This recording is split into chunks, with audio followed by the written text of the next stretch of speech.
Shri Arvind society और Shri Arvind society भारतीय संस्कृति प्रतिष्ठान के इस सह आयोजन में ये जो अध्यात्म के संवाद श्रृंखला हमारी चल रही है, मैं हिंदी क्षेत्र की ओर से आप सबका हार्दिक स्वागत करता हूं। आज ये हमारा इस संवाद का 9वां पुष्प लेकर हम आपके सामने उपस्थित हैं और आज का जो हमारा केंद्रीय विषय है वो है श्री अरविंद के आलोक में युवा शक्ति। तो इसका एक विषय को रखने का भी एक कारण ये है कि आप सबको विदित है कि 2 दिन के बाद 12 जनवरी को स्वामी विवेकानंद, जिनको भारत में युवा शक्ति का एक प्रतीक महापुरुष के रूप में देखा जाता है, तो उनका जन्मदिन है। तो उसके ठीक निकट ये होने के कारण हम लोगों ने आज ये विषय लिया है और इसमें बहुत प्रखर वक्ता जो है हमारे यहाँ की सुश्री अनाहिता जी, वो मुख्य वार्ताकार हैं और भी बहुत सारे युवान लोग इसमें हमारे साथ जुड़े हैं। तो मैं सबसे पहले प्रारंभ में श्री माता जी की स्तुति एक भजन के माध्यम से करने के लिए आमंत्रित करता हूँ श्री अरविंद सोसाइटी की इंदौर शाखा से नेहा पंड्या जी हमारे बीच में हैं। तो मैं उनको निवेदन करूंगा कि नेहा जी हमारे बीच में आए और श्री माता जी का कोई भजन प्रस्तुत करें, फिर हम लोग आगे चलेंगे। धन्यवाद मनोज जी। धन्यवाद मनोज जी। उपस्थित सभी सम्मानित जनों को मेरा श्रीमा।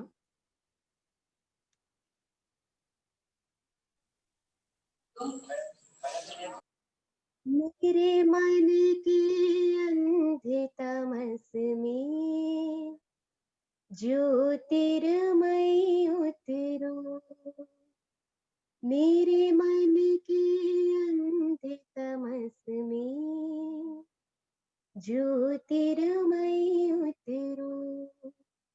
जय जय माँ, जय माँ, जय जय माँ, जय माँ, जय जय माँ, जय माँ, जय जय माँ, जय माँ।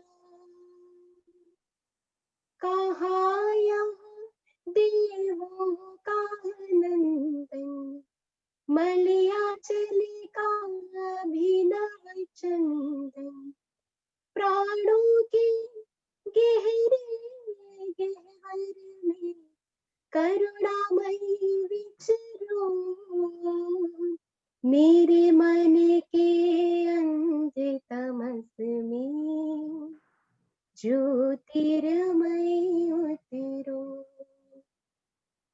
जय जय माँ, जय माँ, जय जय माँ, जय माँ, जय जय माँ, जय माँ, जय जय माँ, जय माँ। नहीं कहीं कुछ मुझ में सुंदर, काजल सा काला ये अंतर, नहीं कहीं कुछ मुझ में सुंदर, काजल सा काला ये अंतर, मेरे उर की उजड़े मन में ममतामयी विहरो, मेरे मन के अंधे तमस में ज्योतिर्मय उतरो। जय जय माँ, जय माँ, जय जय माँ, जय माँ। वरदे वरदे वरदे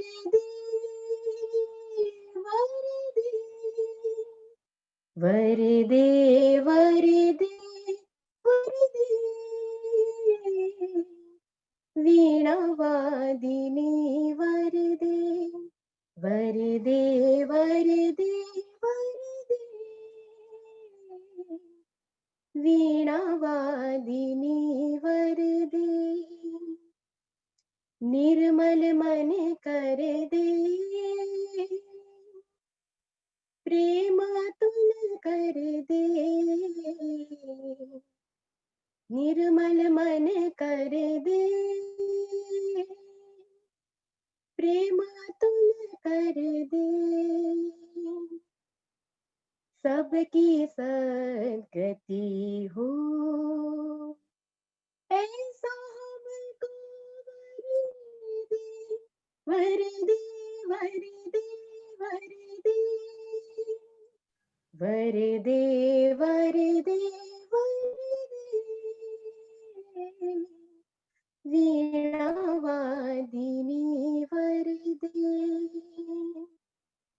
सत्यमयी तू है ज्ञानमयी तू है प्रेममयी भी तू है हम बच्चों को वर दे वर दे वर दे वर दे वर दे वर दे वीणा वादिनी वर दे जय जय माँ जय माँ जय जय माँ जय माँ जय जय माँ जय माँ जय जय माँ जय माँ जय जय माँ जय माँ। धन्यवाद।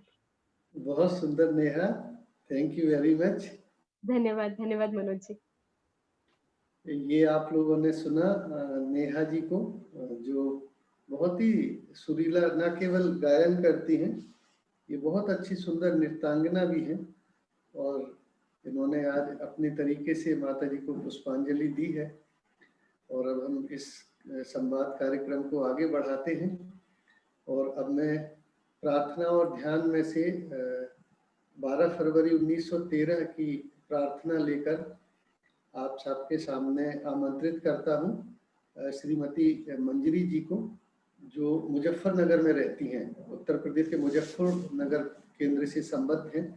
तो वो आपके साथ माता जी की प्रार्थना पढ़ेंगी, जिसकी तिथि है 12 फरवरी 1913। तो मैं मंजरी जी को निवेदन करता हूँ कि वे आए और माता जी की प्रार्थना का वाचन यहाँ करें। धन्यवाद अंकल। सबको जय श्री माँ। जैसे ही किसी अभिव्यक्ति से समस्त प्रयास लुप्त हो जाता है, सारी चीज बहुत सरल हो जाती है, खिलते हुए फूल की तरह सरल, जो बिना शोर मचाए, बिना प्रचंड इंगितों के अपनी सुंदरता को प्रकट करता और सुगंध फैलाता है। और इस सरलता में बड़ी से बड़ी शक्ति होती है, ऐसी शक्ति जो कम से कम मिश्रित होती है और कम से कम हानिकर प्रतिक्रियाओं को जगाती है। प्राण की शक्ति पर अविश्वास करना चाहिए। ये कार्य पथ पर प्रलोभन देने वाली होती है और इसमें हमेशा पिंजरे में जा गिरने का भय होता है, क्योंकि इससे तुम्हें तुरंत मिलने वाले फल का चस्का लग जाता है और काम अच्छी तरह करने की अपनी पहली आतुरता में हम अपने आप को इस शक्ति का उपयोग करने के लिए बह जाने देते हैं, परंतु शीघ्र ही वह हमारे समस्त कर्म को उचित मार्ग से भटका देती और हम जो कुछ करते हैं उसमें भ्रम, भ्रांति और मृत्यु का बीज बो देती है। सरलता, सरलता, तेरी उपस्थिति की शुद्धि कितनी मधुर है। श्री माँ, 12 फरवरी 1913। धन्यवाद। बहुत आभार, बहुत धन्यवाद मंजरी जी। मित्रों, ये जो हमारा संवाद कार्यक्रम है, जैसा मैंने पहले निवेदन किया, तो आज इसमें युवा शक्ति के ऊपर हम लोग चर्चा करने वाले हैं। आप सबको विदित है कि भारत महान आत्माओं की, ऋषियों की, मुनियों की, तपस्वियों की भूमि रही है और आदिकाल से ही यहाँ पर जो अध्यात्म को जानने और मानने वाले प्रतिष्ठित लोग रहे हैं, उन्होंने कभी भी अपने सामाजिक दायित्वों से मुंह नहीं मोड़ा। समाज की धारा के साथ चलते हुए कैसे अपने उच्चतर जीवन की ओर समाज को ले जा सकते हैं, इसका प्रयास करने वालों की एक लंबी फेहरिस्त, एक लंबी श्रृंखला भारत की परंपरा में रही है। इसमें हम लोग ये कह सकते हैं कि राष्ट्रवाद और आध्यात्मिकता का जो संगम है, जो अभी वर्तमान के कुछ शताब्दियों में देखने को हमको जिन महापुरुषों में, महान आत्माओं में मिला, उसमें स्वामी विवेकानंद का नाम एक प्रमुख है।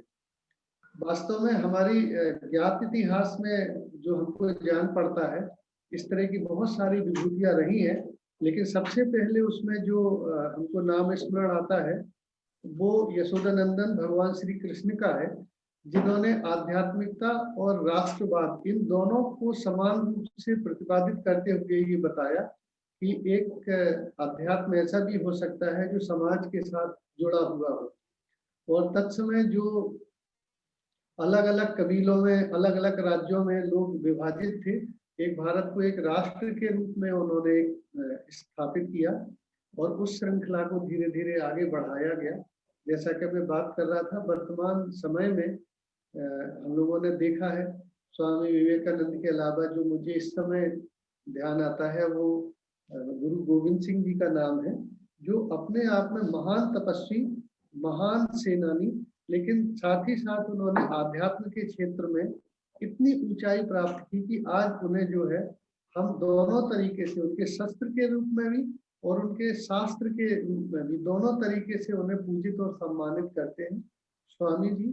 और फिर उसके बाद वर्तमान समय में हम देखेंगे तो श्री अरविंद स्वयं राष्ट्रवाद और संगम के एक अनुपम उदाहरण के रूप में, एक महानायक के रूप में हमारे सामने प्रस्तुत होते हैं।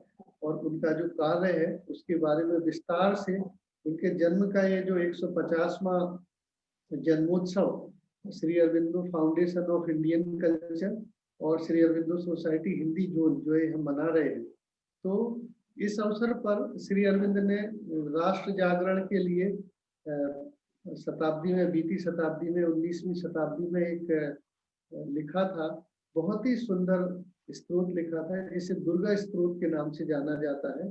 संसार की अनेक भाषाओं में उसका रूपांतर हुआ है।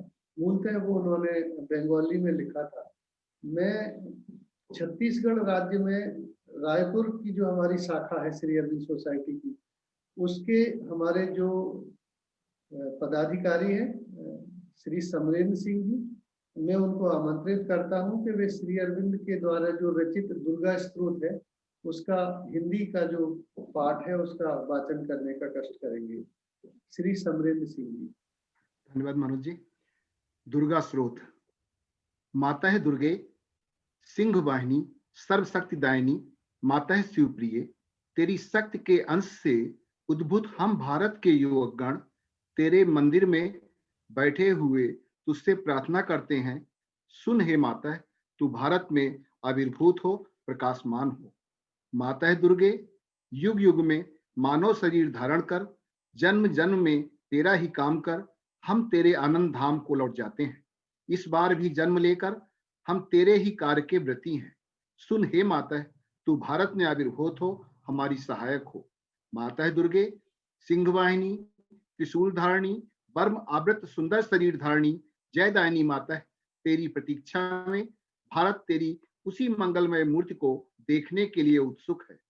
सुन हे माता, तू भारत में आविर्भूत हो, प्रकाशमान हो। प्राण और मन में असुर की शक्ति दे, असुर का उद्यम दे। दे माता, हृदय और बुद्धि में देवता का चरित्र दे, देवता का ज्ञान दे। माता है दुर्गे, जगत श्रेष्ठ भारत जाति घोर तिमिर से आच्छन्न थी। तू हे माता है गगन प्रांत में धीरे धीरे उदय हो रही है। तेरे स्वर्गीय शरीर की तिमिर विनाशी आभा से उषा का प्रकाश हुआ है। आलोक विस्तार कर हे माता, तिमिर विनाश कर। माता है दुर्गे, श्यामला सर्व सौंदर्य अलंकृता, ज्ञान प्रेम शक्ति की आधार भारत भूमि, तेरी विभूति इतने दिनों तक शक्ति संभरण के लिए अपने आप को छिपा रही थी। आगत युग में, आगत काल में जगत का भार कंधे पर लाद कर भारत जननी उठ रही है। आहे माता, प्रकट हो। माता है दुर्गे, हम तेरी संतान तेरे प्रसाद से, तेरे प्रभाव से महत् कार्य के, महत् भाव के उपयुक्त हो जाएं। हे माता है, विनाश कर क्षुद्धता, विनाश कर स्वार्थ, विनाश कर भय। माता है दुर्गे, काली रूपिणी, निमुंड मालिनी, दिगंबरी, कृपाणी पाणी देवी, असुर विनाशनी, अपने क्रूर निनाद से अंतस्त्रीपों का विनाश कर। इनमें से एक भी हमारे अंदर जीवित ना रहे, जिससे कि हम विमल निर्मल हो जाएं। यही प्रार्थना है। हे माता है, प्रकट हो। माता है दुर्गे, स्वार्थ से, भय से, क्षुद्राशयता से भारत निर्माण हो रहा है। हे माता है, हमें महत कर, महत प्रयासी कर, उदार चेता कर, सत्य संकल्पी कर, ऐसा कर कि जिससे कि हम अब और अल्पाभीप्स, निश्चेष्ट, अलस तथा भयभीत ना हो। माता है दुर्गे, योग शक्ति का विस्तार कर। तेरी प्रिय आर्य संतान हम में लुप्त शिक्षा, चरित्र, मेधा शक्ति, श्रद्धा भक्ति, तपस्या, ब्रह्मचर्य, सत्य ज्ञान का विकास कर, जगत में वितरण कर। हे दुर्गत नाशनी जगदम्बे, मनुष्य की सहायता के लिए प्रकट हो। माता है दुर्गे, अंतस्थ ऋतुओं का संहार करके बाहर के बाधा विघ्नों को निर्मूल कर।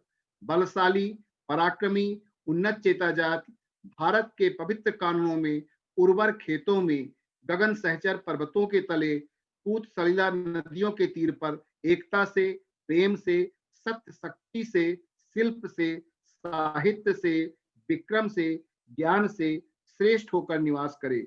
मात्र चरणों में यही प्रार्थना है। हे माता है, प्रकट हो। माता है दुर्गे, हमारे शरीर में योग बल द्वारा प्रवेश कर। हम होंगे तेरे यंत्र, तेरी अशुभ विनाशी तलवार राशि, तेरे अज्ञान विनाशी प्रदीप। हे माता है, भारत के युवकों की इस आशा को पूर्ण कर। यंत्री बनकर यंत्र चला, अशुभ हंत्री होकर तलवार घुमा, ज्ञान दीप्त प्रकाशनी होकर हाथ में प्रदीप ले प्रकाशमान हो। माता है दुर्गे, अब की बार तुझे पाने पर अब और तेरा विसर्जन नहीं करेंगे। श्रद्धा, भक्ति और प्रेम की डोर से तुझे बांध लेंगे। आ माता है, हमारे मन, प्राण और शरीर में प्रकट हो। वीर मार्ग प्रदर्शनी आ, अब हम तेरा विसर्जन नहीं करेंगे। हमारा सारा जीवन ही अविच्छिन्न दुर्गा पूजा हो। हमारे समस्त कार्य अविरत, पवित्र, प्रेममय, शक्तिमय, मातृ सेवा व्रत से युक्त हो। यही प्रार्थना है। हे माता है, तू भारत में आविर्भूत हो, प्रकाशमान हो। जय श्री। धन्यवाद समरेंद्र जी, हमारे शॉर्ट नोटिस पर आपने इतना सुंदर आज इसका वाचन किया है। मैं बहुत आभारी हूँ आपका। मित्रों, जैसा कि आप जानते हैं, श्री अरविंद के आलोक में युवा शक्ति, ये विषय आज हम लोगों ने इसका लिया है। और चूंकि 12 जनवरी स्वामी जी का जन्मदिन भी है, इसलिए मैं चाहूँगा कि थोड़ा सा श्री अरविंद के साथ उनका क्या संबंध है, श्री अरविंद ने कैसे उनको देखा है, उसका मैं आपके साथ चर्चा कर लूँ। वास्तव में स्वामी जी, स्वामी विवेकानंद भारत में युवा शक्ति के एक प्रतीक हैं और उनके रूप में हम ऐसी सच्ची आध्यात्मिकता से रूबरू होते हैं जो भारत की मूल धरोहर रही है। संन्यास का मार्ग जीवन में परिवार को, समाज को उसके हाल पर छोड़ के जाने की जो विकृतियां भारतीय समाज में बीच के समय में आ गई थी। बीच का मैं इसलिए कह रहा हूं मित्रों, क्योंकि आप यदि पूर्व के समय में देखेंगे, त्रेता युग में हमने देखा है कि जो श्री राम के ससुर जी थे महाराज जनक, उनको स्वयं विदेह कहा जाता था, योगी कहा जाता था।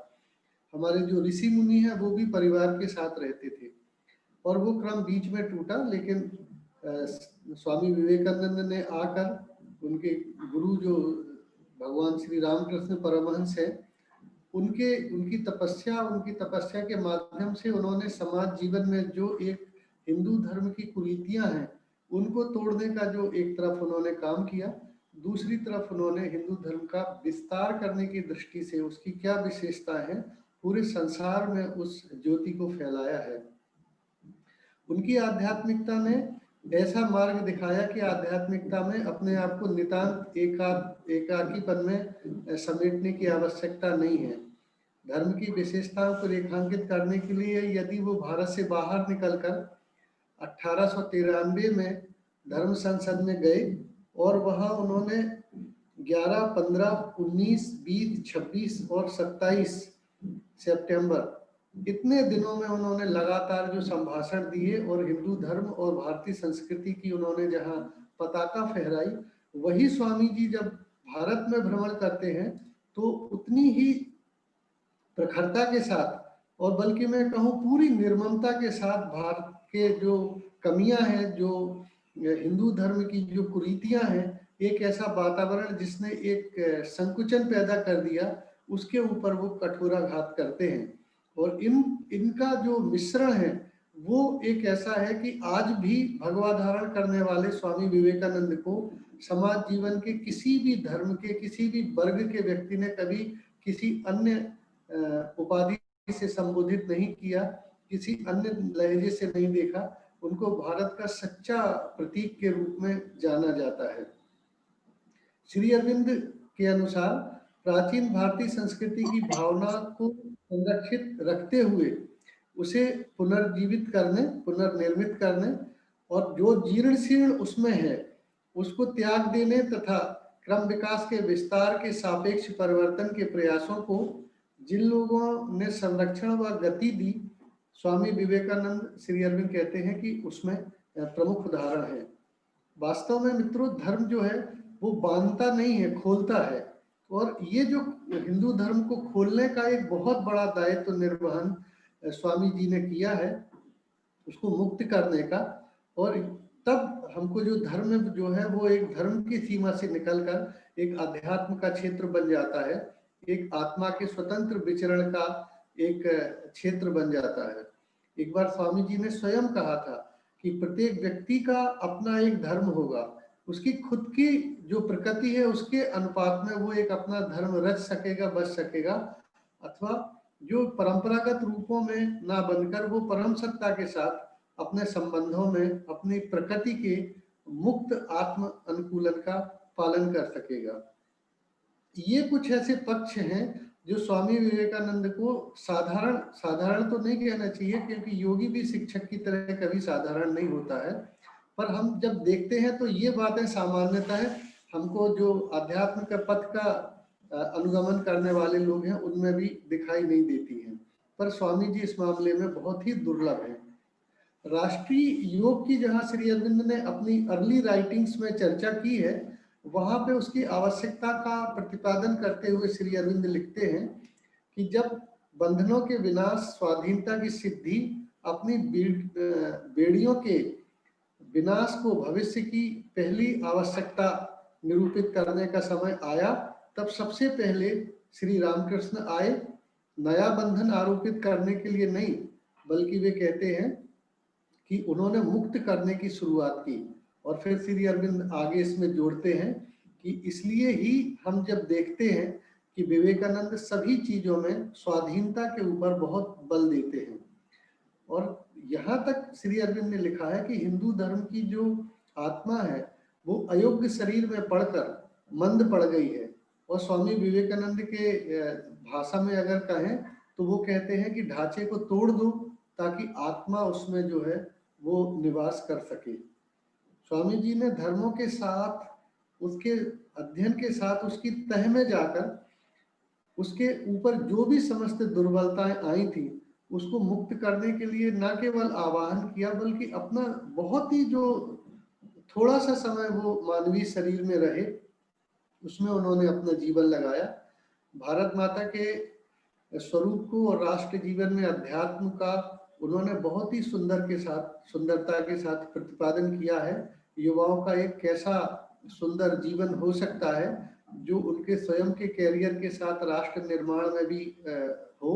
स्वामी जी ने इसको बहुत गहराई से समझा और उसको माँ श्री अरविंद के शब्दों में और भी बहुत अच्छे से अब वर्तमान समय में प्रकट किया जा रहा है। 1897 में आप में से जिन लोगों को रुचि हो उनको स्मरण होगा कि मद्रास में स्वामी जी ने कई दिनों तक, कुछ माह तक जो है वहाँ रहकर सी बीच के पास में, वहाँ आजकल वहाँ बहुत बड़ा केंद्र बन गया है, वो मद्रास लेक्चर्स ऑफ स्वामी विवेकानंद के नाम से जाने जाते हैं। एक मैं स्पेसिफिक आपका ध्यान आकृष्ट करना चाहूँगा।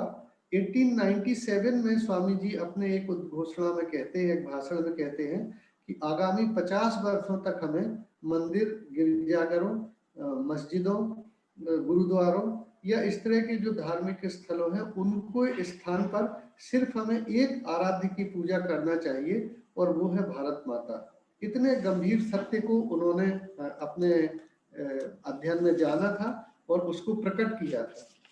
तो ये बहुत हर्ष की बात है कि ये जो अर्चना का काम है भारत माता का, उस क्रम को श्री अरविंद ने स्वयं आगे बढ़ाया और आगे बढ़ाने के बाद भी एक ऐसे स्थान पर आए जिसमें श्री अरविंद ने स्वयं कहा कि जब वो अलीपुर की जेल में थे तो कई महीने तक, लगभग 1 महीने तक श्री अरविंद कहते हैं कि सूक्ष्म रूप में स्वामी विवेकानंद आते थे और उन्होंने जो काम जहाँ तक हो गया उसके आगे का फिर उन्होंने उसमें आगे वर्णन किया है। तो ये कुछ ऐसी चीजें हैं, ये कुछ ऐसे बिंदु हैं जो मैं आपके सामने और विस्तार से रखने के लिए हमारे जो प्रमुख वक्ता हैं उनको आपके सामने आमंत्रित करना चाहता हूं। लेकिन उसके बीच में मैं पहले थोड़ा उनके विषय में आपको परिचय दे दूं। सुश्री अनाहिता संजना जी श्री अरविंद सोसाइटी की एक प्रोमिनेंट स्पीकर हैं और खासकर उन्होंने युवाओं के विषय में बहुत सारा कार्य किया है, उनकी स्वयं की रुचि का ये विषय है। अनाहिता ने 1993 में बायोमेडिकल विषय को लेकर उन्होंने अपनी इंजीनियरिंग की थी, लेकिन उनकी जो आत्मिक जो अभिरुचि थी वो ना तो कॉरपोरेट कल्चर की थी और ना ही उनको बायोमेडिकल का जो जिसकी उन्होंने स्नातक डिग्री इंजीनियरिंग की धारण की उसमें कोई उनके भीतर से पुकार थी। उनकी जो पुकार है वो शिक्षा के बारे में है, उनकी जो पुकार है भीतर से वो योग के विषय में थी और इसीलिए मुंबई के जो गर्ल्स स्कूल है उसमें गर्ल्स स्कूल में वो पढ़ाने के लिए उन्होंने काम किया एक तरफ, और दूसरी तरफ स्वयं भी शिक्षित होने के लिए पहले कैवल्य धाम और फिर उसके बाद जानकी जहांगीर पालकीवाला उनको योग शिक्षक के रूप में इन्होंने अपनाया और आज भी वो उनको योग के विषय में गाइडेंस उनसे मिलती है। बॉम्बे इंटरनेशनल स्कूल में विगत 10 वर्षों से वे योग विषय की शिक्षिका हैं और वहाँ पे वो पढ़ाती हैं और 15 वर्षों से ICSC के एक विषय के रूप में योग का जो अध्यापन का कार्य है, जो पढ़ाने का कार्य है, वो अनाहिता जी लगातार कर रही हैं और हमें बहुत प्रसन्नता है आप सबके साथ ये शेयर करने में कि वर्ष 2014 में 2014 में उन्हें यूनिवर्सिटी ऑफ शिकागो में आउटस्टैंडिंग एजुकेटर के रूप में सम्मानित किया गया था, अवार्ड से नवाजा गया था। 1997 से वे प्राइवेटली भी योग कक्षाओं का संचालन कर रही हैं, ग्रुप के रूप में भी और व्यक्तिगत रूप से भी जो लोग उनसे गाइडेंस चाहते हैं।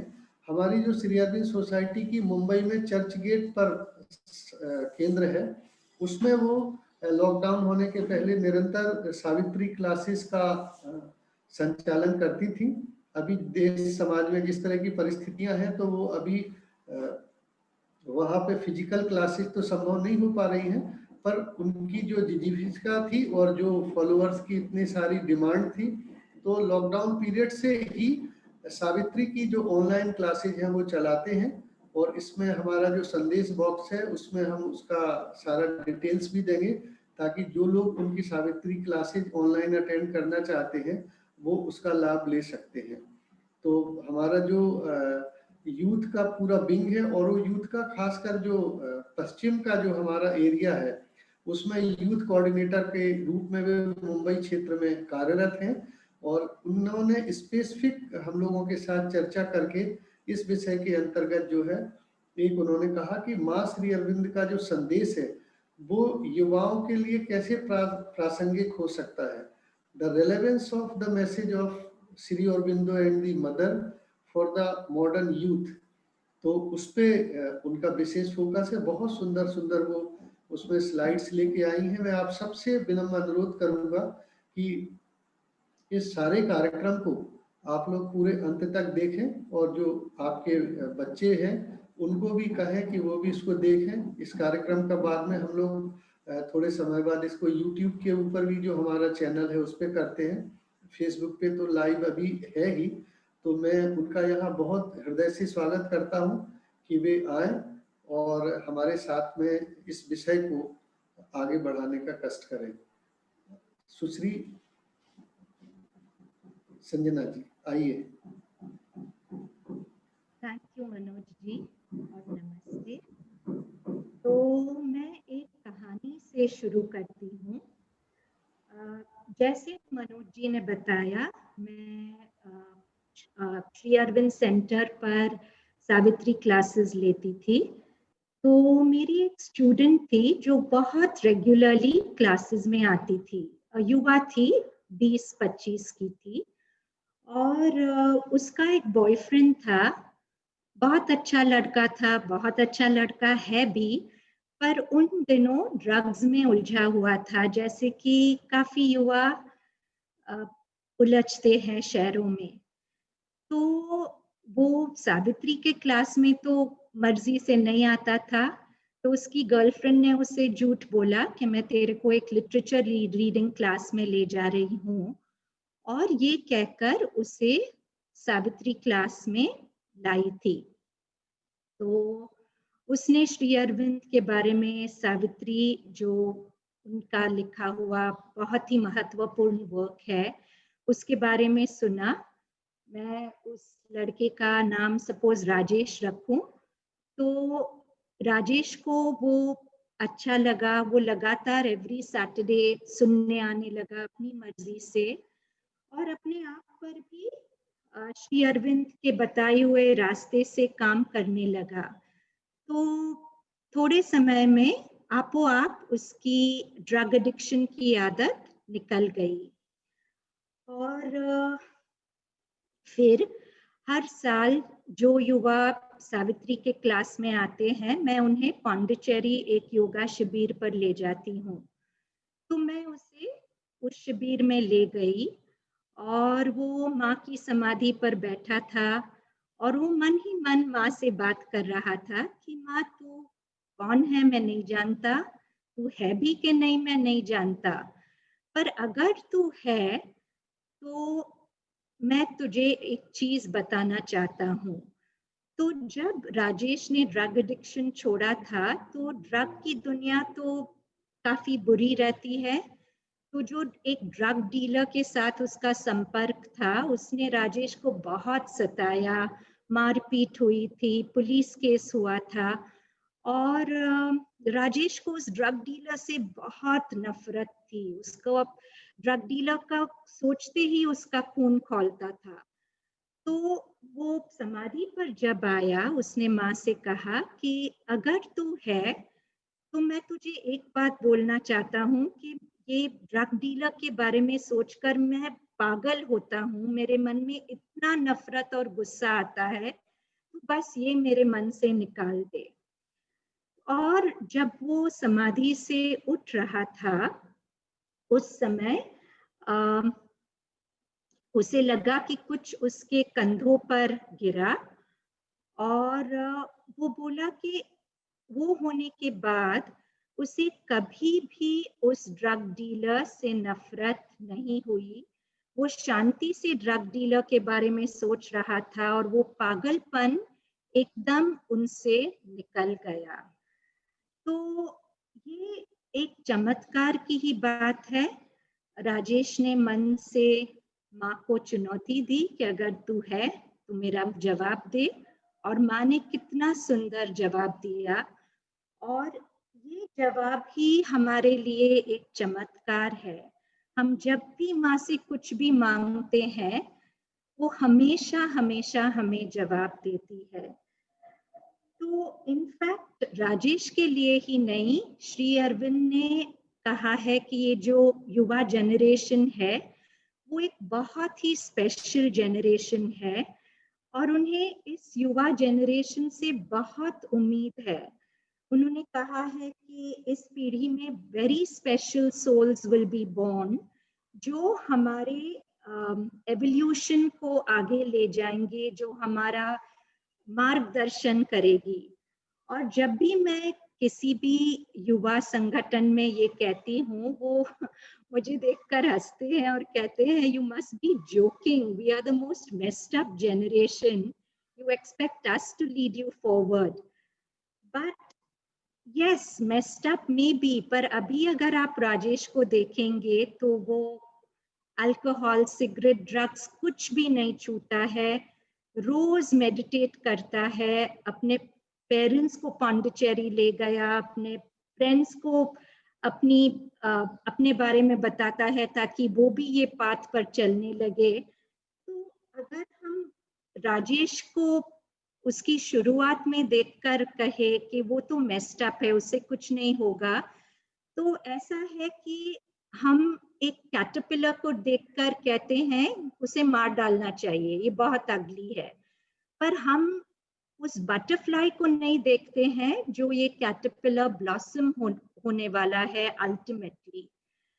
तो एक और कहानी है मेरे पास एक बच्चे की, मैं बॉम्बे इंटरनेशनल स्कूल में सिखाती थी, जैसे कि मनोज जी ने बताया, सिखाती हूँ भी। और एक बार एक लड़का था जो बहुत ही शरारती था।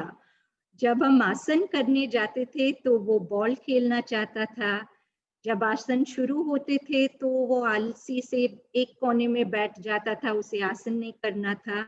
वो शवासन में सबसे ज्यादा स्फूर्ति बताता था, शवासन में एक पल स्टिल नहीं रह पाता था, इधर उधर पलटता था। तो मैं सोचती थी पांडिचेरी जाएंगे तो ये समाधि पर चुपचाप कैसे बैठेगा। जब हम पांडिचेरी गए तब मुझे आश्चर्य हुआ कि यही लड़का समाधि पर अपने चेस्ट पर हाथ रखकर 40 मिनट चुपचाप बैठा था। और जब हमें जाने को हुआ तो मुझे उसे ऐसे थोड़ा सा सहलाकर उठाना पड़ा।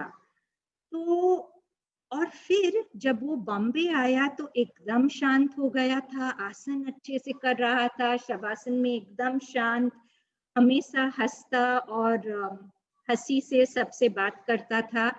और उसने एक निबंध लिखा पांडिचेरी ट्रिप पर।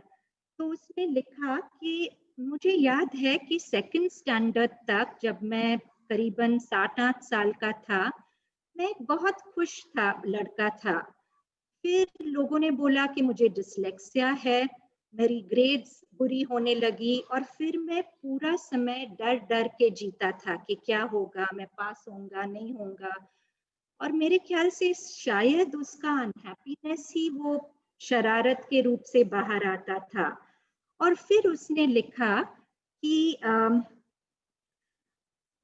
वो जो 8-9 साल में मैंने खुशी महसूस की थी, वो मैंने पांडिचेरी में समाधि पर बैठकर वापस वो खुशी पा ली। और अब मैं किसी से नहीं डरता, अब मुझे डर है तो सिर्फ एक बात का कि मैं ये खुशी खो ना पाऊं। तो जब मैं युवा को देखती हूँ, जब मैं देखती हूँ कि वो इधर उधर जाते हैं, एक्सपेरिमेंट्स करते हैं, मैं जानती हूँ कि वो उनका वास्तविक रूप नहीं है, उनके अंदर एक डेप्थ है। और जब वो डेप्थ माँ और श्री अरविंद के समीप आती है तो रियली इतने सुंदर ये सेम युवा बन जाते हैं कि उनको देखकर मुझे फेथ आता है ह्यूमैनिटी में, फेथ आता है माँ और श्री अरविंद के कहने पर सुपरमैन के बारे में वगैरह वगैरह। तो सावित्री में श्री अरविंदो ने एक बहुत ही सुंदर लेखन लिखा है युवा पर। उन्होंने और श्री अरविंद ने खुद कहा है कि मैं कोई फिलोसोफर नहीं हूँ, मैं एक सीयर हूँ, जो मैं अपने अंदर देखता हूँ वो मैं लिखता हूँ। तो युवा के बारे में उन्होंने ये बहुत ही सुंदर पैसेज लिखा है। Can we have the screen share?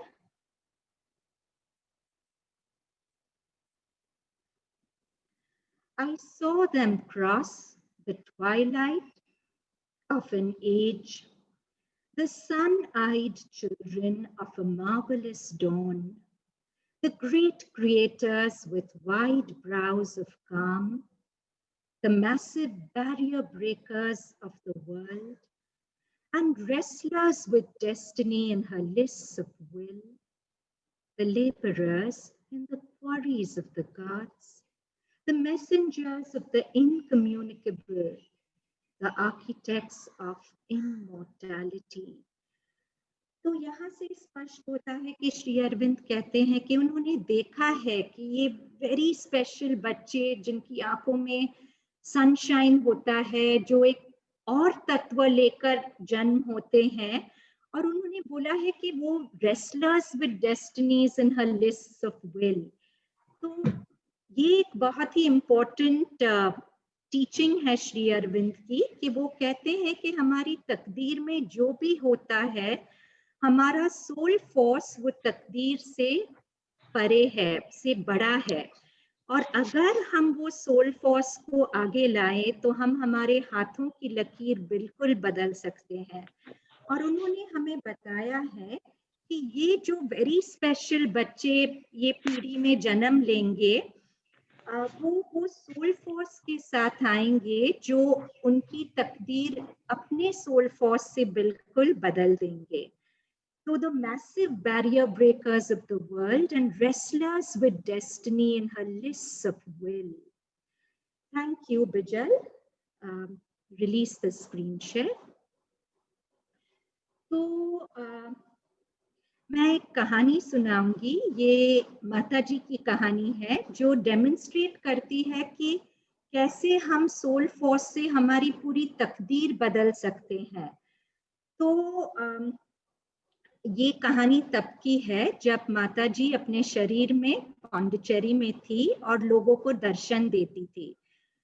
तो एक व्यक्ति था जो माता जी को मिला था, और माता जी को एक क्षण के लिए भी अगर कोई खुद लकी फेट से मिल सके तो वो बिल्कुल बदल जाता है। हमने कई कहानियां ऐसी सुनी है कि माता जी की आंखों में एक पल देखने से आदमी पूरा जिंदगी के लिए बदल गया था। तो ये आदमी भी माँ के दर्शन के बाद चेन्नई से फ्लाइट लेकर बाहर जा रहा था, और वो एक दूसरी ही कॉन्शियसनेस में था। और फिर उसने सुना कि पायलट अनाउंसमेंट कर रहा है, weather is very bad, buckle your seat belts. सब हिल रहा था प्लेन में, ऐसा लग रहा था कि प्लेन क्रैश होने वाला था।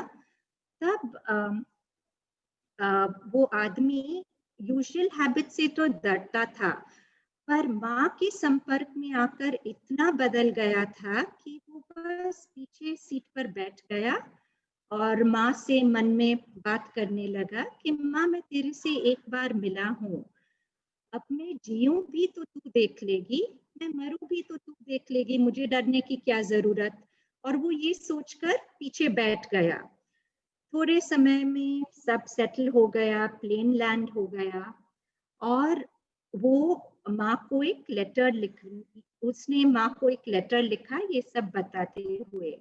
तो माँ के सेक्रेटरी जब माँ को ये लेटर देने वाले थे, तो माँ ने बोला, हाँ हाँ, मैं इसके बारे में तो अच्छी तरह से जानती हूँ, उसका प्लेन तो क्रैश होने वाला था, पर उसका सरेंडर मेरी तरफ इतना ज्यादा था कि मेरी शक्ति पूरी तरह से एक्ट कर सकी, और I could change the collective karma of everyone on the plane.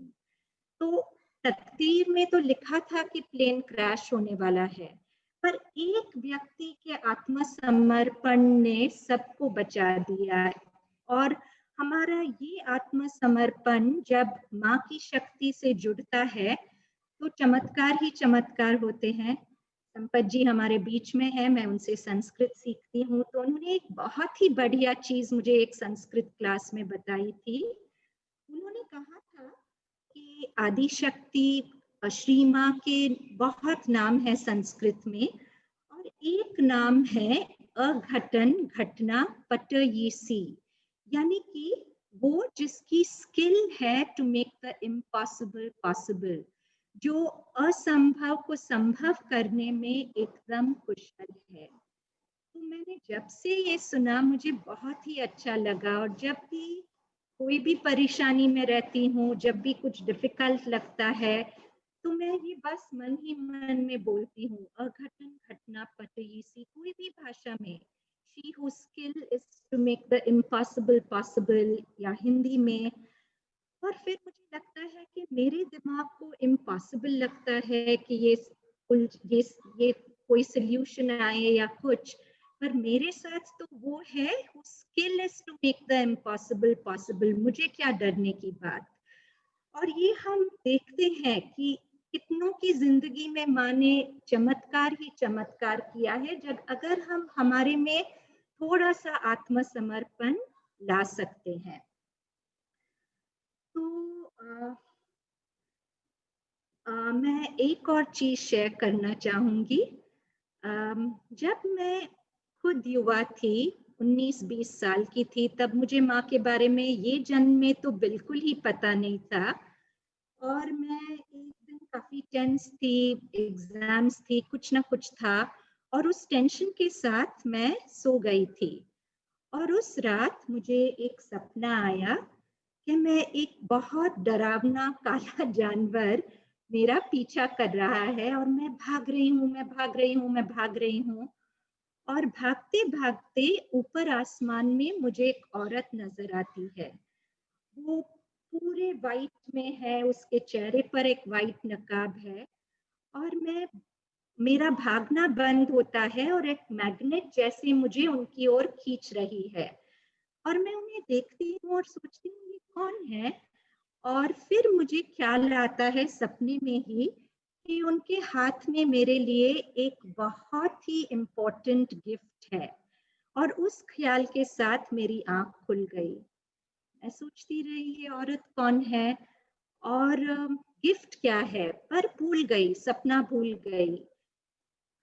10 साल बाद जब मुझे माँ के संपर्क में आना मिला, तब मुझे ये सपना याद आया। और मुझे याद आया कि जब मैं कॉन्शियसली माँ को जानती भी नहीं थी, तब भी वो मुझे जानती थी और मेरी रक्षा शायद कर रही थी। और वो ड्रीम प्रॉफिटिक था कि उनको उन तक पहुंचने के बाद मुझे कितने सारे गिफ्ट्स मिले, और मिलते ही रहे और मिलते ही रहते हैं। तो मैं आपके साथ शेयर करूंगी कि मुझे क्या गिफ्ट्स मिले माँ के संपर्क में आकर, और वो सपना कितना सही था मेरे लिए। तो पहले तो माँ का कहना है, श्री अरविंद का कहना है कि हम बाहरी तौर पर हमारे विचार है, हमारे इमोशंस है, हम वो सब है, पर हमारे मन की गहराई में एक तत्व है जो इन सब से परे है। उन्हें माँ और श्री अरविंद साइकिक बीइंग कहते हैं, और कहते हैं कि हमारे हृदय की गुहा में माँ का एक अंश हमारे अंदर रहता है, जिसे हम साइकिक बीइंग कहते हैं। और थोड़ी सी कोशिश से हम उस साइकिक बीइंग के संपर्क में आ सकते हैं। और श्री अरविंद ने बहुत ही सुंदर मंत्र दिया है उस संपर्क में आने के लिए। और बहुत से युवा जिनको मैंने सिखाया है ये मंत्र, उन्हें बहुत ही अच्छा लगता है। एक लड़का है जो अभी मेडिसिन कर रहा है, मेडिसिन काफी डिफिकल्ट है, स्ट्रेसफुल है, और वो मुझे मैसेज करता है कि जब भी उसका स्ट्रेस बहुत बढ़ जाता है, वो मन ही मन में ये मंत्र बोलता है और एकदम शांत हो जाता है। तो बिजल, नेक्स्ट स्क्रीन शेयर।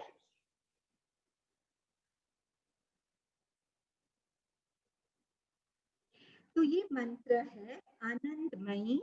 आनंद यानी कि हैप्पीनेस, मई यानी फुल ऑफ, चैतन्यमयी कॉन्शियसनेस, फुल ऑफ कॉन्शियसनेस, सत्यमयी फुल ऑफ ट्रूथ, परमे absolute, invincible, that which is unbreakable। तो श्री अरविंद ने ये मंत्र माँ के लिए दिया है कि वो तो आनंदमयी है, चैतन्यमयी है, सत्यमयी है और परमे है। पर अगर माँ का एक अंश हम सब में है, हमारा साइकिक बीइंग है, तो ये मंत्र हमारा भी मंत्र होता है। अगर हम माँ के बच्चे हैं तो जो भी उनका है हमारा इनहेरिटेंस बन जाता है।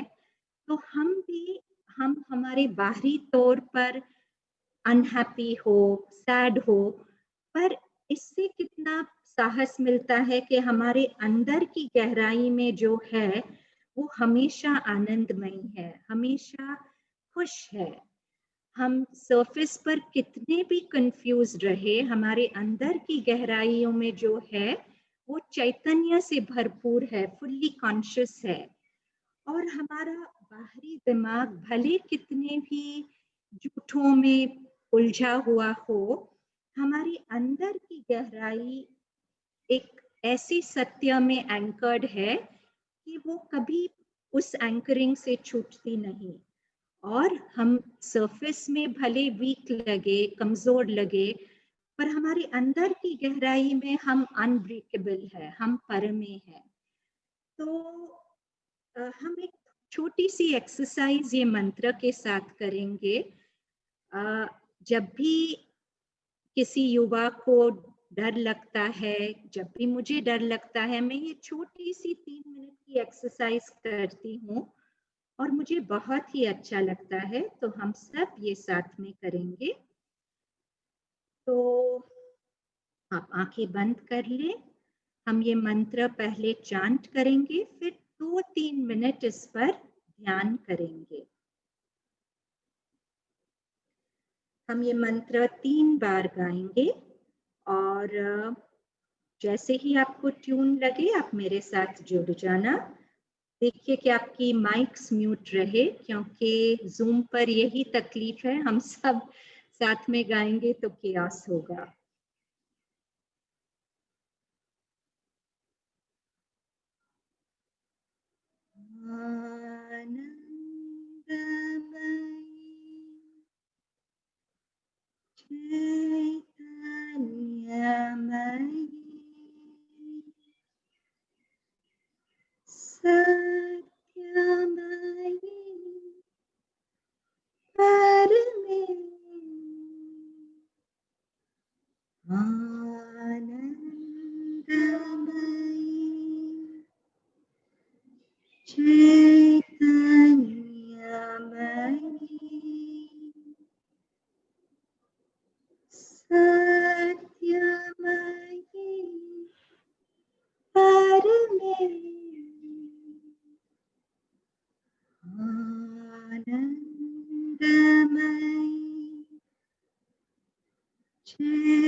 अब अपने हाथों को अपनी चेस्ट पर रख दो, जैसे कि मैंने रखा है।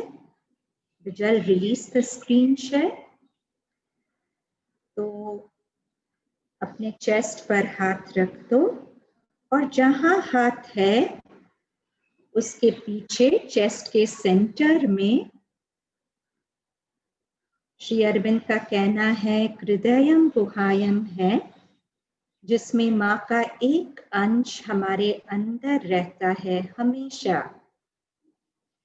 तो पूरा ध्यान चेस्ट के सेंटर में केंद्रित करो और जब ध्यान वहां केंद्रित हो तो आप अपने हाथ चेस्ट से निकालकर अपने लैप पर रख सकते हैं और पूरा ध्यान इसी स्थान पर पहली श्वास में साउंडलेसली अजप आनंदमयी दोहराना है।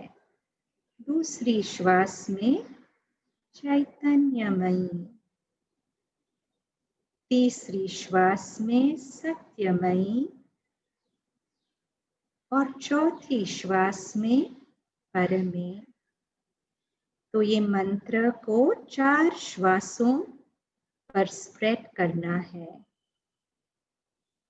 ऐसे मंत्र 3 बार बोलना है तो 12 श्वास हो जाएगी। अब मैं चुप रहूंगी ताकि आप ये मंत्र पर पूरा ध्यान 12 श्वासों तक रख सके।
अब धीरे से आंखें खोल।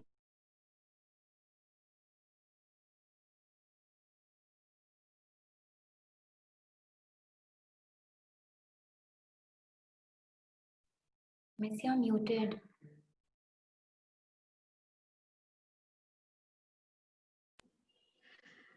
तो श्री अरविंद का कहना है कि हमारे साइकिक बीइंग के अंदर के भीतर एक दूसरी तरफ का इंटेलिजेंस होता है हमारे ऊपरी दिमाग से। हमारे ऊपरी दिमाग से तो हम डाउट करते ही रहते हैं, हर बात पर संदेह रहता है, पर हमारे अंदर हमारे साइकिक बीइंग में श्री अरविंद का कहना है कल्याण श्रद्धा रहती है। कल्याण श्रद्धा is faith in the goodness of existence. और इस विषय में सावित्री में बहुत ही सुंदर श्री अरविंद ने लिखा है। Next screen share.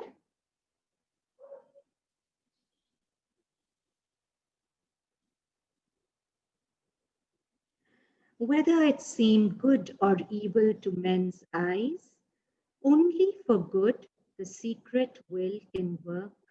हमें अच्छा लगे बुरा लगे, पर जो भी होता है हमेशा भलाई के लिए ही होता है। Next.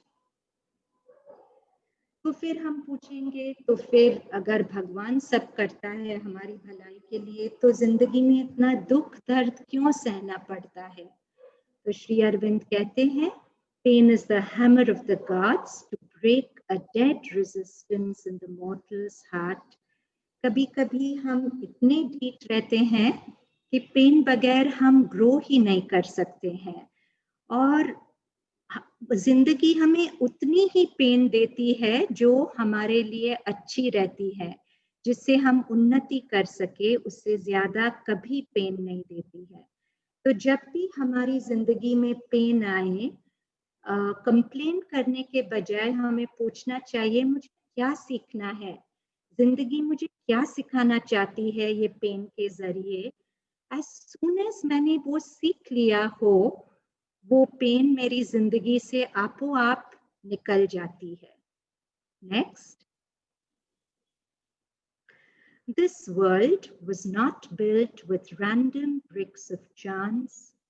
A blind God is not destiny's architect. A conscious power has drawn the plan of life. There is a meaning in each curve and line. There is a meaning in each curve and line. जो भी होता है हमेशा कोई purpose रहती है, कुछ भी रैंडमली नहीं होता है हमारी जिंदगी में। तो नेक्स्ट स्क्रीन शेयर। अगर हम भगवान को एक जायंट की तरह पर्सोनिफाई करें, ये चित्र में एक जायंट है जो देख रहा है, तो उसे पूरा शहर का नजरिया दिख रहा है और उसे जो आप नीचे जमीन रेती पर देख रहे हैं वो दिखता है। Next screen share. पर हमारा नजरिया छोटा है, वो सेम रेती को जब हम देखेंगे हमें ये दिखेगा कंप्लीटली डिफरेंट। तो क्योंकि हमारा नजरिया छोटा है, हमें नहीं समझ में आता है कि हमारी जिंदगी में क्यों कभी ये बुरा होता है, ये अच्छा होता है।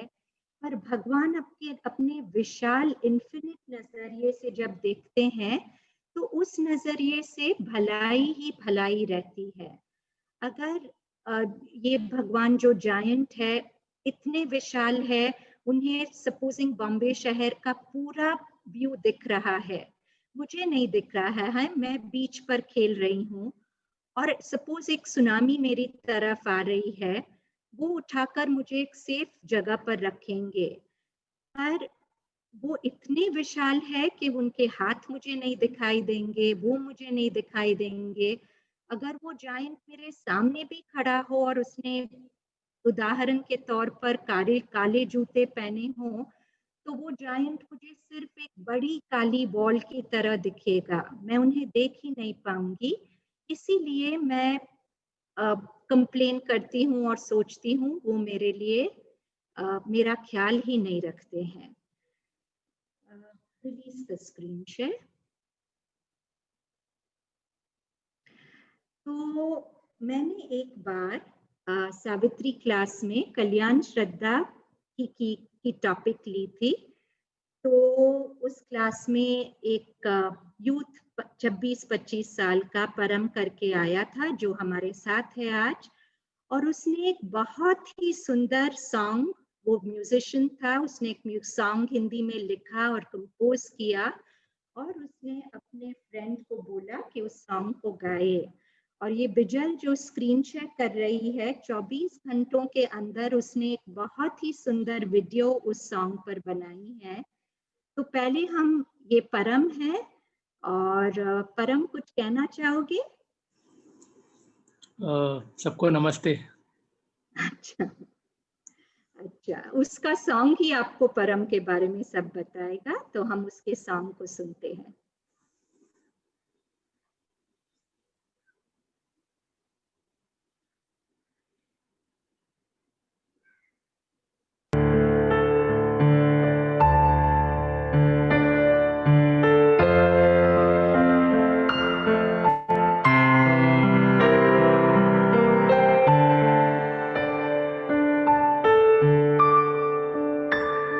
चाहे आसमां गिर पड़े,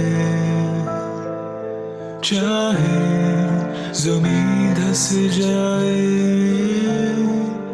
चाहे तूफानों में कश्ती तेरी डूब जाए, चाहे हवाएं भी आँखों पे तेरे पर्दा डाले, ऐसा लगे कि अब और सहा ना जाए। याद रख, होता है जो करता है वो बस तेरे लिए, हौसला खोना तू, होता है जो वो है तेरे लिए।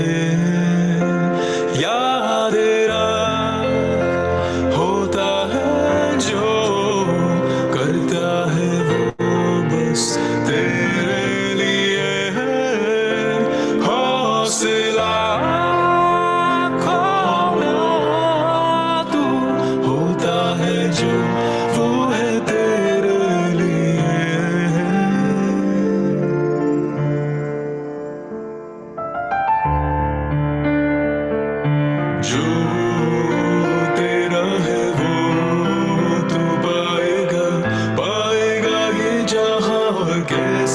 सुकून जरा जरा कर रहा है तेरे लिए ये साजिश कर ले जरा सा पल कर ले यकीन जो तेरा है वो तू पाएगा पाएगा ये जहां और कैसे सुकून जरा जरा कर रहा है तेरे लिए ये साजिश कर ले जरा सा पल कर ले यकीन याद रख होता है जो करता है वो बस तेरे लिए हौसला खोना तो होता है जो वो है तेरे लिए याद रख होता है जो करता है वो बस तेरे लिए हौसला खोना तो होता है जो वो है तेरे लिए याद रख होता है जो करता है वो बस तेरे लिए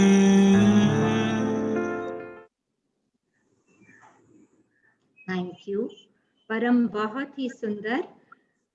परम, मैं कहना चाहती हूँ कि तुमने ये सॉन्ग मुझे काफी समय पहले भेजा था, पर आज भी जब मैं वॉक पर गई थी मैं सुन रही थी और मुझे बहुत अच्छा लगा। Thank you very much. Thank you ma'am. और तो मैं बोल रही थी कि माँ के संपर्क में आके मुझे कैसे कैसे तोहफे मिले जो मैंने अपने सपने में देखे थे।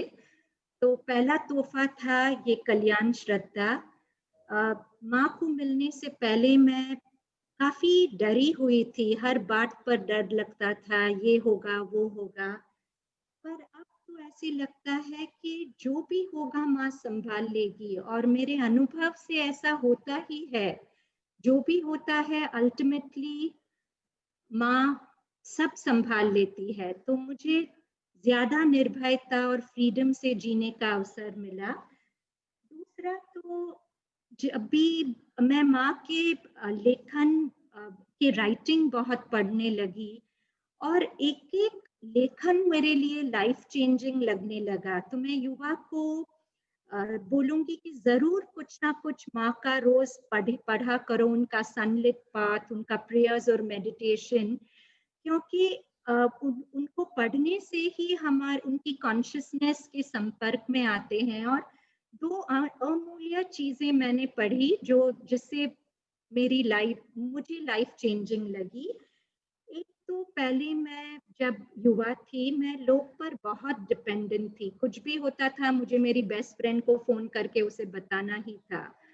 पर एक बार मैंने माँ का लिखा हुआ पढ़ा कि human beings are imperfect. You cannot expect perfection from them. Even the best of human beings will let you down. No human being is really for you. Only is the divine is for you if you are for the divine.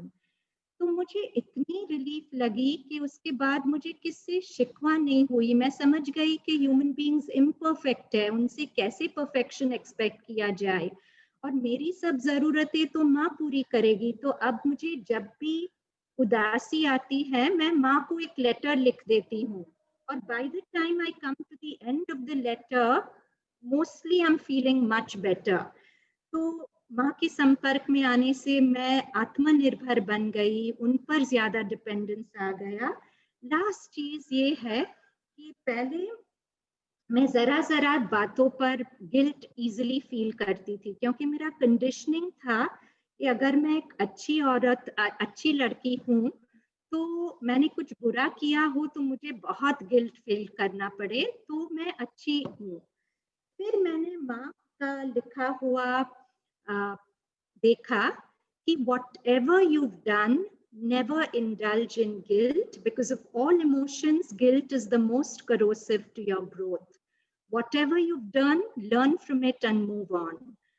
तो वो मुझे बहुत liberating लगा, क्योंकि उसके बाद मैं अपना प्रेशियस टाइम गिल्ट में वेस्ट करने के बजाय सोचती थी कि अच्छा मैंने ये गलती की, पर माँ ने बोला है गिल्ट में इंडल्ज नहीं होना है, आगे देखना है। तो वो भी मेरे लिए मुझे बहुत फ्रीडम मिला। हम में से बहुत है जो माँ के साथ बहुत सालों से जुड़े हुए हैं। हम सबको भिन्न भिन्न गिफ्ट्स मिली होगी, आई एम श्योर। हम सब की अपनी अपनी कहानियां हैं, और आगे चलकर भी हमें माँ इतनी गिफ्ट्स देती है कि हम सब हमारी कहानियों पर एक किताब शायद लिख सकते हैं। तो मैं मेरा संपर्क ये लास्ट स्क्रीन शेयर से अंत करती हूँ। Vijay, next screen share. ये ब्यूटीफुल वर्ड्स माँ ने यूथ के लिए दिए हैं। My little ones, you are the hope, you are the future. Keep always this youth, which is the faculty to progress. For you, the phrase "it is impossible" will have no meaning. Blessings, the mother. तो अब कोई question answers हो तो हम वो ले सकते हैं।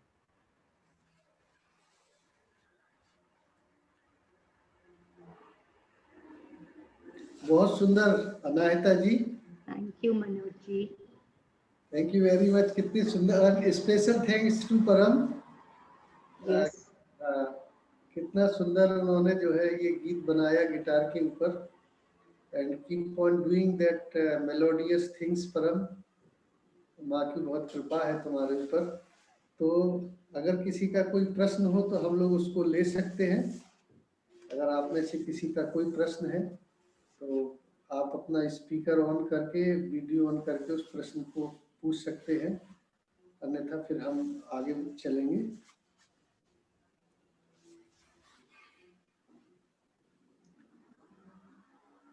किसी का कोई प्रश्न मुझे लगता है नहीं। आपने इतने अच्छे से सारी चीज़ों को यहाँ समझाया है कि बहुत सुंदरता से जो सारी बातें आपने कही हैं। तो मैं इसको अब कंक्लूड करना चाहूँगा।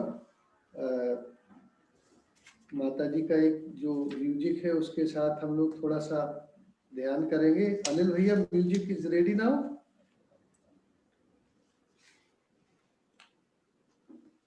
मोनिका जी।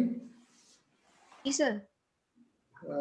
अभी मैं जब बोलूँगा तब हम करेंगे प्ले। सो मैं आज का जो कार्यक्रम है इसके समापन की ओर अब हम लोग हैं। आपका यदि कोई प्रश्न हो तो वो हमारा जो फेसबुक के ऊपर लाइव है उस पर, या इसका जो चैट बॉक्स है उसमें भी आप लोग इसमें अपना प्रश्न टाइप कर सकते हैं। युवाओं के विषय में बहुत सुंदरता से आज हमारे बीच में अनाहिता जी ने अपने विषय को रखा है। आप सब जानते हैं श्री माँ ने बहुत ही सुंदर तरीके से कहा कि युवा कौन है, और वे कहती हैं कि वे जो प्रगति के लिए आकांक्षी हैं, वे जो निरंतर आगे बढ़ना चाहते हैं, वे सब युवा हैं। और इसमें आयु का कोई प्रश्न नहीं है। माता जी कहती हैं कि मैंने 80 वर्ष के युवा देखे हैं और 20 वर्ष के बुजुर्ग भी देखे हैं। So it's all about your attitude towards the life. तो आप यदि प्रगति चाहते हैं, आप यदि अपनी वर्तमान स्थिति से अपने आप को बदलने के लिए तत्पर हैं, तो आप युवा हैं। तो इस दृष्टि से हम सब लोगों को ये जो राष्ट्र आज डेमोग्राफिकली हम लोग करीब 25 करोड़ से लेकर 30 करोड़ तक व्यक्ति ऐसे हैं जो 25 साल के एज ग्रुप के हैं। और ये युवा भारत संसार में जब मजबूत होगा तो निश्चित रूप से एक आध्यात्मिक समाज की, एक ऐसे समाज की जो केवल बाहरी प्रगति पर आधारित नहीं होगा बल्कि आंतरिक प्रगति पर जिसका सारा का सारा दारोमदार होगा, उस सुंदर भविष्य की संकल्पना लेकर जो श्री माँ और श्री अरविंद यहाँ आए, वो ऐसे श्री अरविंद का ये जो जन्मोत्सव के कार्यक्रम का क्रम जो है ये चल रहा है। मैं अंत में सबको आभार व्यक्त।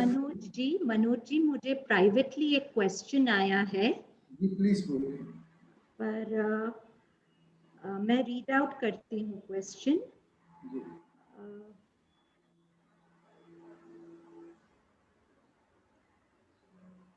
मैम, आपके सुंदर संवाद के बीच में अवरोध के लिए क्षमा, लेकिन मैं ये पूछना चाहती हूँ कि हम कैसे अपने आध्यात्मिक और मानवीय जीवन में सामंजस्य ला सकते हैं। तो ये मुझे आधा घंटे पहले मिला था क्वेश्चन। शायद हमने टॉक में ऑलरेडी आंसर कर दिया है मनोज जी, कि हम कैसे ला सकते हैं हमारे जीवन में। प्रश्नकर्ता का भी नाम बताइए। Sandhya. Okay, Sandhya is there. Anyways, हाँ, आप उत्तर दे दीजिए जो आपको उचित लगता है।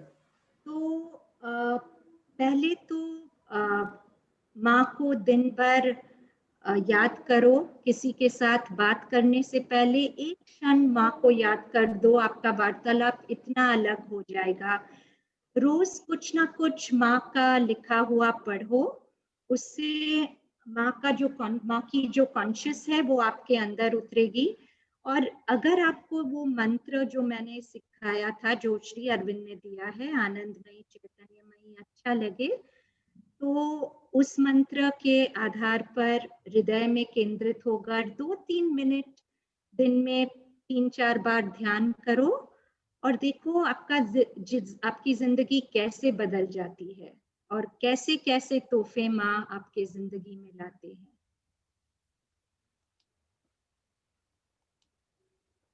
उनका प्रश्न क्या था, एक बार और रिपीट करेंगे आपकी? How can I coordinate between the bring at a spiritual and at a mental level, how can I सामंजस्य का मतलब मुझे नहीं मालूम अनुज जी, आप मुझे बताएंगे, जीवन में सामंजस्य ला सकते हैं।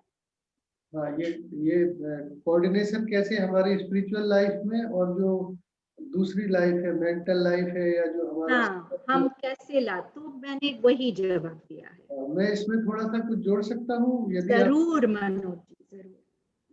संध्या मुझे नहीं दिखाई दे रही है, वो कहाँ पर है, पर मैं उनसे एक चीज पूछना चाहता हूँ कि हम लोग जो बहुत सारे लोग हैं, सब लोग अपने अपने घर में कोई किसी की बेटी है, किसी की पत्नी है और किसी की बहन है, और जब हम बाहर जाते हैं तो ऑफिस में हम मैनेजर बन जाते हैं, असिस्टेंट मैनेजर बन जाते हैं, टीचर बन जाते हैं, जियोलॉजिस्ट बन जाते हैं, अनाहिता की तरह बहुत एक्सीलेंट ऑरेटर और टीचर बन जाते हैं। लेकिन क्या हमारा जो व्यक्ति है हमारा, वो अंदर से बदल जाते हैं? हम अलग अलग भूमिका निभाते हैं, बट इनसाइड आउट जब हम रहते हैं तो वैसे की वैसे ही हम सारे दायित्व निभाते चलते हैं। तो यदि जैसा अनाहिता जी ने बताया, यदि हम अपने भीतर थोड़ा सा ठहराव ला सकते हैं, भीतर स्थिर हो सकते हैं, तो जिस तरह हम समाज जीवन में एक बेटी के रूप में, एक माँ के रूप में और ऑफिस जाकर एक मैनेजर के रूप में अपने दायित्वों का निर्वहन करते हैं, बट ये सारे दायित्वों का निर्वहन करते समय हम रहते एक सेपरेट अपनी एंटिटी रहती है, जो इन सब दायित्वों को निभाते हुए भी एक अलग सत्ता रहती है, एक अलग रहती है, सबकी चिंता करती हुई, सबकी केयर करती है।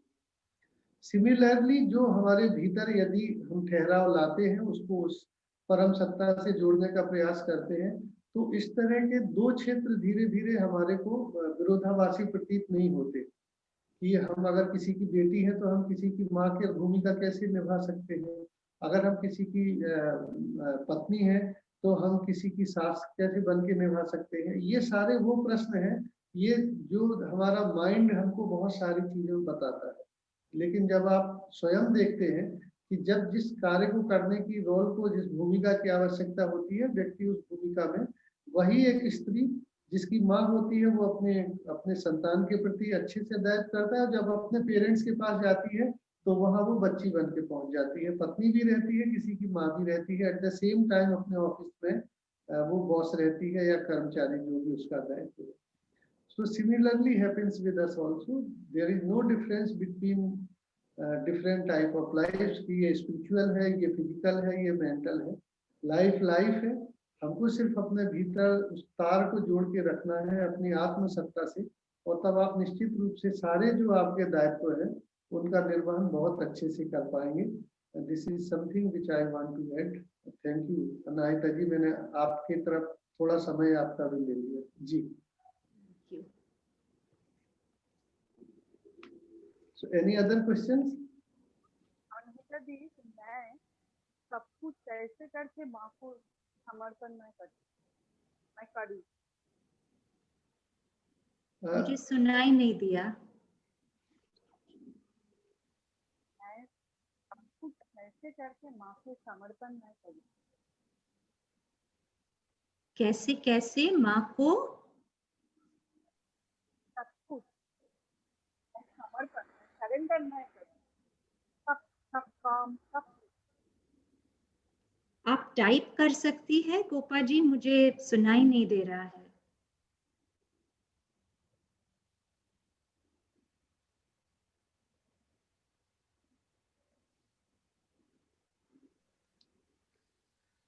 मुझे जो समझ में आया वो पूछ रही हैं, हम कैसे माँ को समर्पण कर सकते हैं धीरे धीरे। मनोज जी आप प्लीज जवाब दीजिए, आप मेरे से अच्छा बोलेंगे। नहीं, मैं प्रश्न तो समझ, मुझे जो समझ में आया वो आपसे पूछ रही हैं कि हाँ हम कैसे कैसे समर्पण अपना बढ़ा सकते हैं। हाँ, अच्छा ठीक है। शायद मुझे ये समझ में आया। गोपा जी मैं ठीक बोल रहा हूँ? This is what you are asking? वो तो ठीक ही है। How I will surrender all my work everything. How I surrender everything to mother's feet. I think she's asking how she can get more in contact with the mother. Is that correct, Zukopa? शायद। Yes, yes. हाँ, तो मनोज जी आप बताएं। नहीं, मैं तो क्या, माँ ने स्वयं ही एक मंत्र दिया है एंड वो मंत्र बहुत सरल है, रिमेम्बर एंड ऑफर। सो मैं तो स्वयं वही बता सकता हूँ, खुद भी जितना संभव होता है प्रयास करता हूँ कि just try to remember the mother on the verge of starting of everything while you are starting any work, then उसके दौरान भी आप जितना समय याद कर सकते हैं करें, और सबसे आखिरी में जब उसका समापन होता है तब भी वो कार्य उनको ऑफर करें। This is what the clear cut way the message mother has given all of us, remember and offer। और ये समर्पण एक बहुत रिलेटिव चीज है, धीरे धीरे बढ़ने वाली चीज है। तो वो जैसे बच्चा केजी क्लास में पढ़ना शुरू होता है और उसको लगता है कि वो पढ़ रहा है, और 10th वाले को भी लगता है वो पढ़ रहा है, सीख रहा है, और MA वाले को भी लगता है, और ये जर्नी चलती रहती है। सो धीरे धीरे जैसे हमारा समर्पण बढ़ता जाता है वैसे वैसे हमारे जीवन में भगवान का प्रभाव, भगवान का हस्तक्षेप स्पष्ट दिखाई देने लगता है, कंफ्यूजन्स दूर होने लगते हैं, और हमें हर चीज में, चाहे वो अच्छा हो या बुरा, जो हमें बाहरी दृष्टि से कोई उसकी कुछ भी विवेचना करे, पर भीतर से जो हमारी, जिसकी अभी अनाहिता जी ने बहुत सुंदर व्याख्या की कि जो कल्याण श्रद्धा है, कल्याण श्रद्धा वैसा नहीं है कि जो हम चाहते हैं वैसा हो जाए। इसका अर्थ ही ये है कि जो जो हो रहा है वो अच्छा हो रहा है। इस चीज को सिर्फ मुंह से और दिमाग से ना कहना ना समझना, बल्कि हृदय इस बात को, आत्मा इस बात को जानती है, स्वीकार करती है कि ये जो हमको ठीक नहीं भी अभी बाहरी दृष्टि से प्रतीत हो रहा है, अल्टीमेटली ये जो है ये हमारे लिए अच्छा है। और ये श्रद्धा रख के हम यदि सब कार्य अपने माँ को समर्पित करते हुए चलते हैं, या जो भी आपके इष्ट देव हैं उनको समर्पित करते हुए करते चलते हैं, तो समय समय जीवन प्रकाशमान होने लगता है और उनकी चेतना हमारे जीवन को अधिग्रहित करने लगती है। Thank you.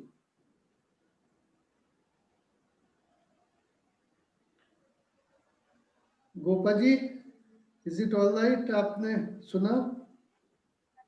I have a neck problem, so I can't hear properly. Yes, I understand. Okay. I understood. Okay, thank you, Gopa ji. So with this, I would like to conclude the session by reciting some lines of Sri Aurobindo।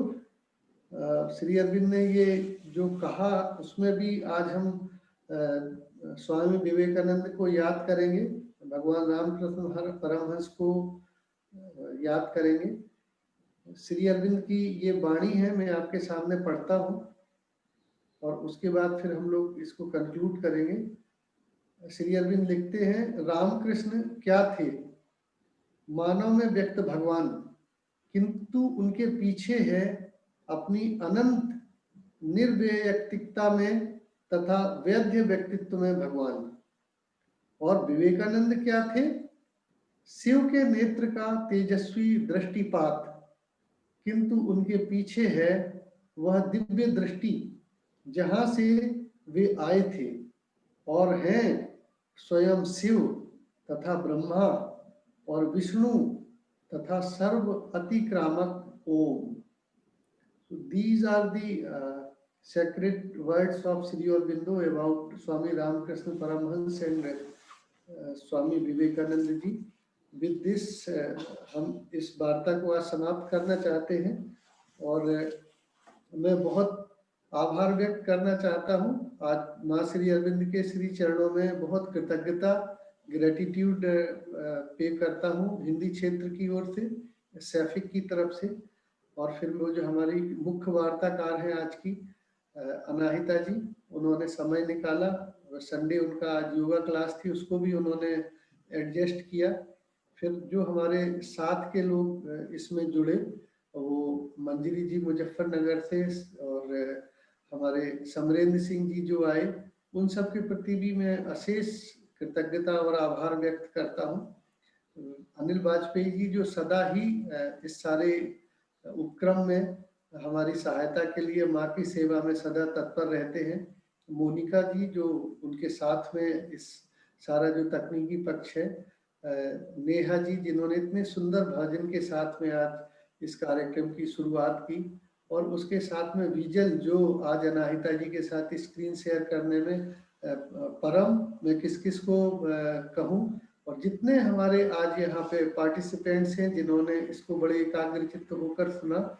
इतने सुंदर विषय पर अनाहिता जी ने बहुत अच्छे से और youngsters की भाषा में उन्हीं के उसमें सारी बातों को रखा है। तो मैं एक बार फिर आप सबको बहुत बहुत नमन और प्रणाम करता हूँ, और मैं रिक्वेस्ट करता हूँ अब कि माता जी का म्यूजिक जो है वो थोड़ा सा चला के हम लोग उनको कृतज्ञता ज्ञापित करेंगे, और फिर उसके बाद में जो नेक्स्ट हमारा कार्यक्रम होगा उसकी मैं घोषणा करूंगा। Then we will conclude this programme. जी।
मैं इस कार्यक्रम में जो हमारे सहयोग करता है सैफिक के निदेशक डॉक्टर संपदानंद जी मिश्र, उनको भी विशेष रूप से आभार व्यक्त करता हूं कि हमारे सारे कार्यक्रम के संपादन में उनका हमें लगातार सहयोग मिलता है और इस तरह के कार्यक्रम हम कर पा रहे हैं।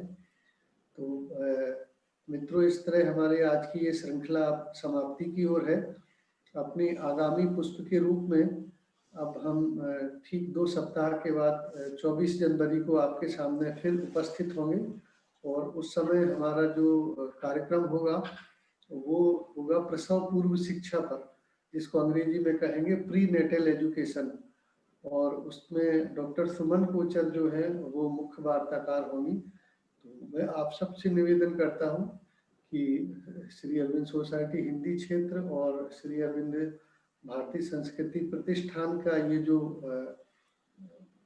कार्यक्रम चल रहा है, इसमें आप उस कार्यक्रम में भी अपनी उपस्थिति अवश्य दर्ज कराएं और कैसे प्री नेटल के माध्यम से हम एक नई देश, एक नए अच्छे उच्चतर जीवन के आकांक्षी जो शिशु हैं, जिनको सनलिट आई चिल्ड्रन बोला है मदर ने, तो कैसे धरती पर अपना रूप ग्रहण कर सकते हैं, कैसे अपना आगे कार्य विस्तार कर सकते हैं, इसके बारे में बात करेंगी डॉक्टर सुमन कोचर जी। तो मैं आप सबको फिर नमन करता हूँ, आभार व्यक्त करता हूँ और आप सबसे विदा लेता हूँ। Thank you very much. नमस्कार। जय श्री राम।